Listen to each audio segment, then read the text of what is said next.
Hello everyone, Puja's কিচেনে তোমাদের সকলকে স্বাগত। আমি মাঝে মাঝেই যেভাবে করে বাড়িতে ডিমের ঝোল বানিয়ে থাকি, আজ সেই রেসিপিটাই তোমাদের সঙ্গে শেয়ার করব। এভাবে করে তোমরা ডিমের ঝোল বানিয়ে খেয়ে দেখবে, আশা করছি এই গরমে কোনো অসুবিধা হবে না। প্রথমেই ডিম আর আলুগুলোকে আমি ভালো করে সেদ্ধ করে নিয়েছি। তারপর একটি কড়াইয়ের মধ্যে পরিমাণ মতো তেল দিয়ে এর মধ্যে লবণ দিয়ে আমি ছেড়ে দিলাম ডিমগুলো।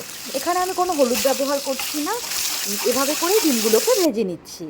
ডিম ভাজা হতে হতে রান্নার সমস্ত উপকরণগুলোকে আমি রেডি করে নিয়েছি।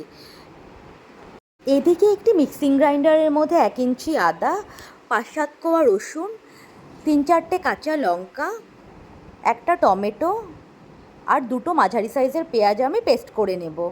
এদিকে আলু আর ডিম ভাজা আমার হয়ে গেছে, এখানে আমি কোনো হলুদ ব্যবহার করিনি। তারপর একটি কড়াইয়ের মধ্যে পরিমাণ মতো তেল দিয়ে তেজপাতা, এলাচ, দারচিনি আর 1/2 চামচ জিরে আমি ফোড়ন দিয়ে দিয়েছি। এর মধ্যেই আমি পেস্ট করে রাখা মশলাগুলোকে অ্যাড করে দিলাম। এদিকে 4-5 মিনিট আমি ভালো করে মশলাগুলোকে কষিয়ে নিয়েছি, মশলা থেকে কাঁচা গন্ধটা যাওয়া পর্যন্ত। তারপর গুলিয়ে রাখা মশলার মিশ্রণটি অ্যাড করে আমি আরও 2-3 মিনিট কষিয়ে এখানে আমি ভেজে রাখা আলুগুলোকে অ্যাড করে দিলাম। এবারে আরও 3-4 মিনিট ভালো করে কষিয়ে আমি অ্যাড করে দিলাম পরিমাণ মতো জল।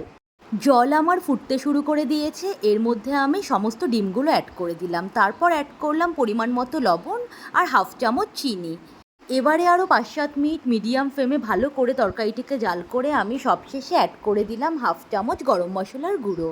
তরকারি কিন্তু আমার প্রায় হয়েই এসছে। ডিমের ঝোল কিন্তু আমার একদম রেডি হয়ে গেছে, আমি গ্যাসের ফ্লেমটা বন্ধ করে দিয়েছি।